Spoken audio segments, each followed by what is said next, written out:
Hi, this is Victoria Campisi with 1851 Franchise today, and I am here with Lisa Welko of Integrity Franchise Group. Thank you so much for joining us, Lisa.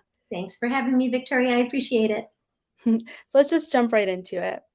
What makes you successful as a franchise broker?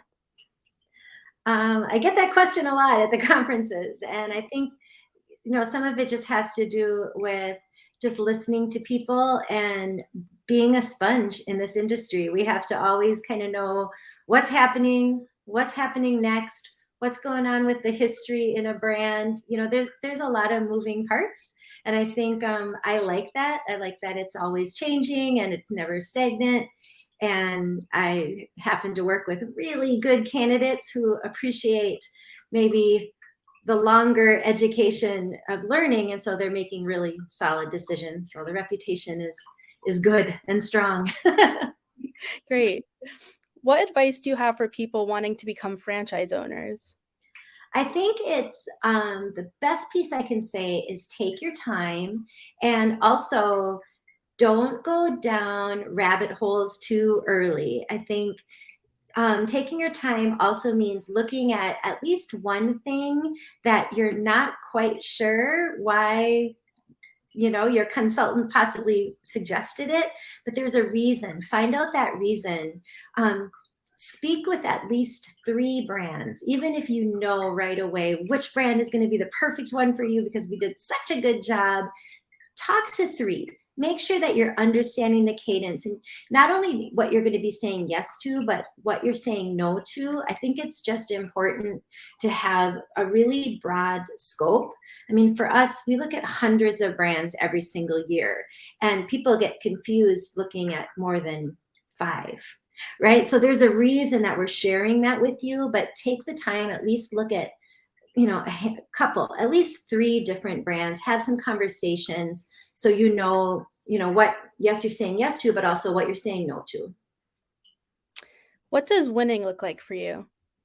2 to 3 years down the road, after having a conversation with someone who decided to purchase a brand or go with a brand, and they call me and say, okay, that was great. Here's either my friend, here's someone else that I think would really help from your advice, or we're doing really, really well. We're ready to diversify. What should we go with? I think the success is not in the immediate, hey, we found you a brand. The success is a couple of years down the road when it really has turned out to be a great decision and they're ready for either another one, or they're ready to say, I want you to talk with someone close to me who I think you can help. For us in the business world, that's success. Awesome. What advice do you have for franchisors wanting your help on awarding more franchisees? I was thinking about this question. I think that my biggest piece of advice is to know your differentiators, even when you're in a crowded industry, right? So senior care, I used to tell people we can't throw a rock at a franchise conference without hitting a senior care concept. They're everywhere. But they're not all exactly the same. And for us, when we're trying to figure out who should we refer our candidates to, we're looking for the differences. We're looking for, usually it's the strength of support of that management team behind the curtain.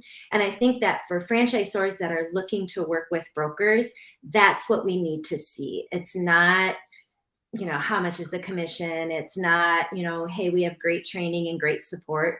What is it? Give us details, because we look at a lot of different brands, and what will stand out is how our candidates, again, are going to have that great success story after they buy the concept. So I think that's the biggest thing, is make sure you're buttoned up with what you're offering and what they're getting for that franchise fee and royalty. What can franchisors better communicate with you? What can they better? It's definitely that level of detail around the support. That's not something that's generally in the FDD. That's more in their operations manual and like that part of the business. And I think for me, I need peace of mind when I'm referring. My candidates become my friends. They become, people that are trusting me. And so I need to see that franchisor is going to take really good care of them. that first 6 months, but then those first 6 years into that agreement, that they're going to be well taken care of, well supported. They're never going to think, oh, Lisa, what have we done? You know, that's not what I want. So I think that's what I need from franchisors. Sometimes beyond the bullet points is give us some details. How are you supporting these new owners, especially? Perfect. Well, that's everything I have for you, Lisa. Thanks so much for your time. Well, thank you. Have a good day. You too.